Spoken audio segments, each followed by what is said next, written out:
I'm Thalia Assuras. An icy blast sweeps across most of the country, putting the deep freeze on spring and threatening crops. Tony Gaida has that story. The search continues for 2 missing passengers in the shipwreck off Greece as the captain faces charges of negligence. Richard Roth on the investigation. A challenge to the African-American community. Lose 50 million pounds and solve a health crisis. Joey Chen on the march against obesity.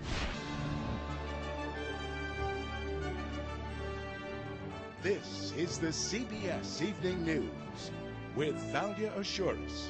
Good evening, everyone. The calendar may say spring, but from the Rocky Mountains to the Atlantic coast today, winter blasted back with a vengeance. For ball players, golfers, and their fans, the cold snap was uncomfortable. For many farmers, it was potentially devastating. Tony Gaida has our report. It was hard to see the boys of summer last night in Cleveland, even harder to see the baseball through swirling snow. Umpires finally stopped the game. It was rescheduled as a doubleheader today. Wishful thinking. More snow canceled both games. All across the country, spring will be a little late this year. I am cold. It is quite cold tonight. Even in Hawaii, softball fans were layering up.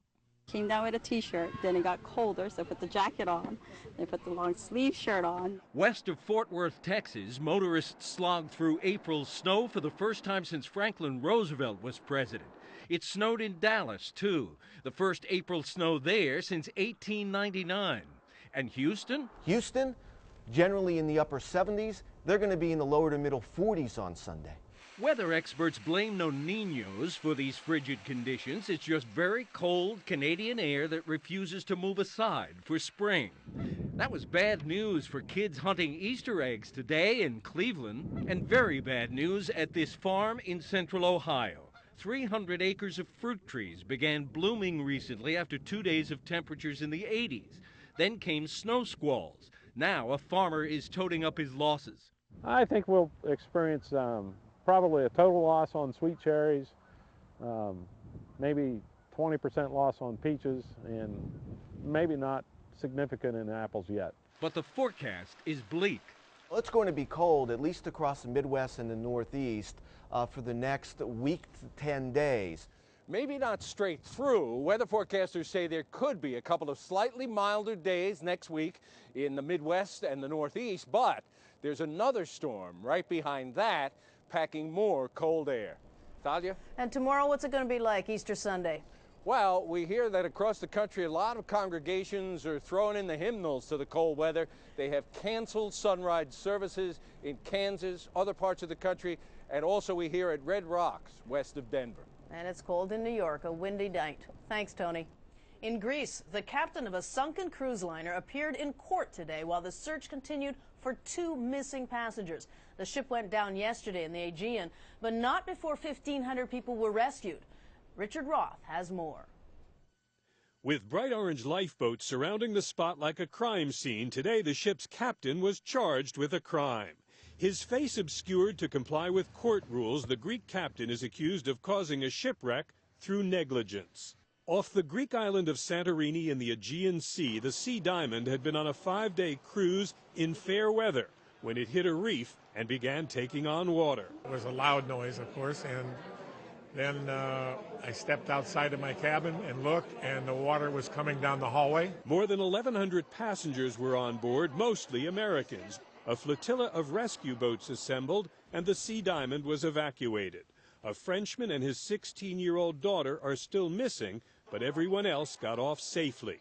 By nightfall, the cruise ship was nearly underwater, and by dawn, it was slipping beneath the surface of the sea. Damn ship sunk. Many of the passengers were students on vacation, and one lesson they may have learned is that panic costs lives, according to high school teacher Ann Thompson. My kids were phenomenal. They all remained calm. They were helping other people. They were giving up their life jackets to little children, to older gentlemen and ladies. So they were real troopers. And arriving back in the U.S. today, another lesson about how good it can feel to get home. Well, we thank God we're here, and we appreciate life more. The mystery still to be solved is how it happened in such well-charted waters so close to port. Richard Roth, CBS News, London. An Iranian diplomat freed this week after being detained in Iraq for 2 months claimed today he was tortured by the CIA. A White House spokesperson said the U.S. had nothing to do with the detention of Jalal Sharafi, and the CIA rejected any claims of torture. In Iraq, 2 more American soldiers were killed by roadside bombs in Baghdad. More than 1,000 Iraqis took to the streets in southern Baghdad to demand protection from Sunni attacks. South of Baghdad, U.S. troops and helicopters patrolled the city of Diwaniyah after a second day of fierce fighting with Shiite militias. And in Baghdad's Shiite enclave of Sadr City, a car bomb killed at least 3 people and wounded 6. Veteran foreign correspondent Alan Pizzi just left Iraq after another tour of duty in Baghdad. His view of the situation there differs sharply from a congressional delegation which visited this week. That's the subject of his reporter's notebook. In view of the death toll, it's a terrible thing to say, but for this reporter, the most depressing sight in a 5-week rotation in Baghdad was paper swirling in a roiling black cloud. The bomb tore apart the old book market, where in the 1990s we used to go for tea, and along with it, a sense of Iraq's culture and glorious past. Another telling perspective was from the inside of an armored Humvee. No Iraqi smiles or waves at military convoys anymore, a view lost on the latest VIP to see Iraq in domestic political terms. The American people are not getting the full picture of what's happening here. They're not getting the full picture of the Dropman murders, the establishment of security outposts throughout the city, and other signs of progress that are having been made. After a staged walkabout that required massive security, Senator McCain did the time-honored politician's backtrack and said he misspoke about how well things were going. In fact, some things are improving. Being able to walk around in the normally perilous suburb of Sadr City was a pleasant and unexpected surprise, but it was also deceptive. A car bomb there last week killed 10 people and wounded dozens. It came in spite of the centerpiece of the surge, American troops and Iraqi forces together in the new joint security stations. The reinforced police posts reduced the soldiers' exposure to IEDs, roadside bombs that have caused 70% of U.S. casualties, and which make riding with the troops a nerve-wracking experience. It's the same area where they got hit with the IED yesterday. You're gonna move forward, okay? And that's just part of their grueling workload. A day spent with MPs patiently training Iraqis to take over security themselves made us wonder how they find the will to get up every day and keep trying. Good job. There you go. One soldier was assigned to be with us all the time, not to control our movements, but to protect us. Can we come in? It's hard to see progress when, according to the Associated Press, an average of 4 U.S. soldiers died or were killed in each of the first 5 days of this month. Alan Pizzi, CBS News, Rome. Still ahead on tonight's CBS Evening News, challenging African Americans to take control of their lives and their weight.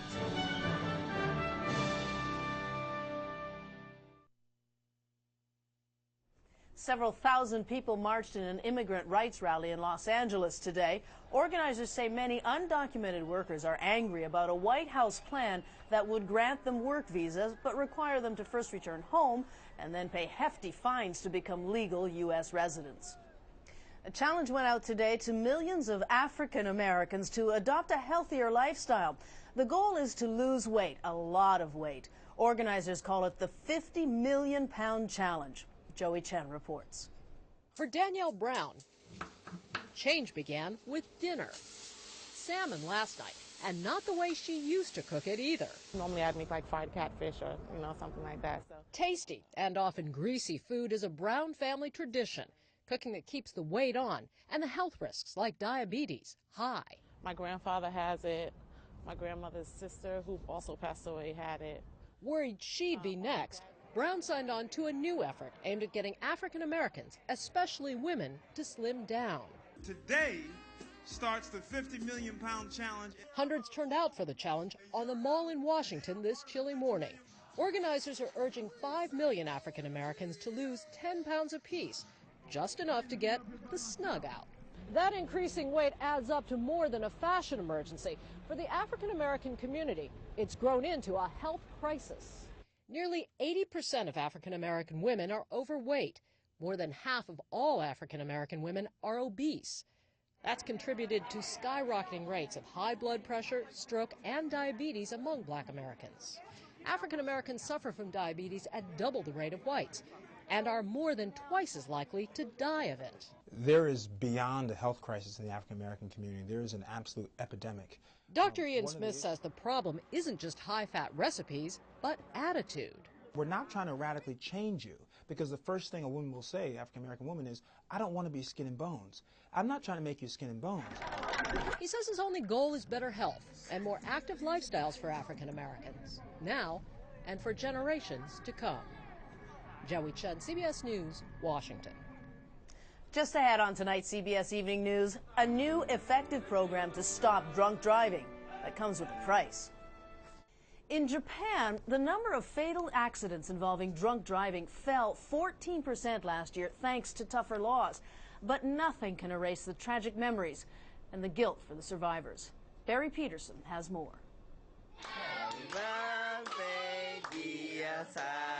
This was Sayaya's first birthday party. Because of a drunk driver, it was also her last. The same accident took the lives of her two brothers. A drunk driver rear-ended the family's RV. It spiraled into the sea. Sayaya drowned at the scene. The desperate mother kept diving and saved the two others, but they died later at the hospital. These are not just the faces of children. They are the faces that haunt the people who drove the cars that killed. Haunt the men in this prison outside Tokyo, where drunk drivers and others convicted of serious traffic offenses do their time and live with the ghosts of their victims. The inmates pass their days with work, making chopsticks, their nights with remembering. I was drinking, and I ended up hurting so many, says this man who crashed his car, killing his friend, and he adds, I committed murder. In Japan, like in America, attitudes toward drunk driving are changing. The crime now has a tough new punishment for those who kill, up to 20 years in prison. So it is not surprising that restaurants are discouraging people from drinking.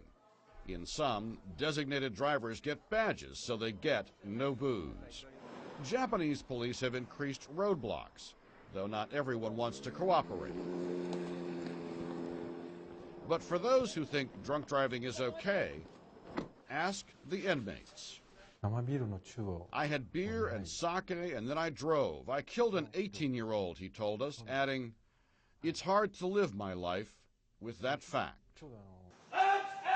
Hard facts, and the ghosts they live with every day. Barry Peterson, CBS News, Tokyo.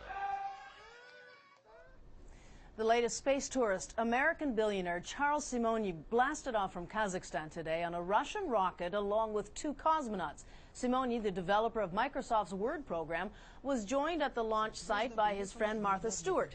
He paid $25 million to spend 12 days on board the International Space Station. Coming up on tonight's CBS Evening News, organic food is becoming more popular, but is it worth the extra expense? We'll let you know next. Last fall's E. coli outbreak from contaminated spinach, which killed 3 people and sickened more than 250 others, is still a mystery. A comprehensive report released at the end of March revealed investigators were unable to determine how the produce was contaminated. Would growing the spinach organically have made a difference? We take a look in tonight's Weekend Journal. Shannon Kelly and her husband Eric are about as organic as it gets. Organic to the point of being a zealot, yeah. After Shannon was diagnosed with cancer 8 years ago, the couple started eating organic foods, which, to be certified, are grown with few pesticides and no hormones or antibiotics. They believe it's part of the reason she has gotten better. My skin looks better, my hair looks better, my fingernails are stronger than they used to be. I mean, it's sort of crazy stuff, but at the same time, I don't know what else to point to. The couple is so sure organic is best, they spend 20% of their income, far more than average, on what are much more expensive foods. You're very well that you're likely paying more than in mainstream supermarkets, I think I'm paying triple, and I really don't care. Organic sales are surging 20% a year in the U.S. The total annual take, some $14 billion. But are organics really healthier and safer for you than so-called conventionally grown foods? The answer might surprise you. The idea that somehow eating organic foods is going to make you healthier, I think is just wishful thinking. Mark Cantor, a nutrition professor at the University of Maryland, says a crop grown under organic conditions has less pesticide residue than conventionally grown crops. But he says both kinds of crops have only harmless amounts. There's no health advantage. You just destroyed one of, maybe I should use the word myths, and that is that I'll be healthier if I eat organic foods. There's really no evidence that you're going to be any healthier in terms of pesticides. As for the relative risks of contamination from potentially deadly bacteria like E. coli, Cantor says that organic crops are just as vulnerable to the bacteria as any other plants. There really isn't any major difference in contamination between organically grown produce and conventional produce. It's not really an issue. Shannon and Eric know that, and that it's critical to handle all food properly. I'm still washing my vegetables before I do any preparation with them. I'm not just kind of taking things and eating them straight out of the bag. But they're still convinced organics are the way to go. My take on it is, if you can get away from any man-made additives in food, you've got an advantage. Now, more and more mainstream retailers are stocking their shelves with organics, but be sure to read the labels and look for the U.S. Department of Agriculture label. There's a lot out there that's called organic, but does not, in fact, meet federal standards. And that's the CBS Evening News. Later tonight on CBS, 48 Hours Mystery. A rich young businessman murdered. We found a body in the kitchen. Before it was over, the suspected killer would run for governor. He is convinced himself that he's done nothing wrong. A 48 Hours Mystery tonight. Tomorrow on Sunday morning, Richard Gere's Role of a Lifetime. And on Face the Nation, Republican presidential candidate Mike Huckabee. I'm Thalia Ashuris, CBS News in New York. Good night.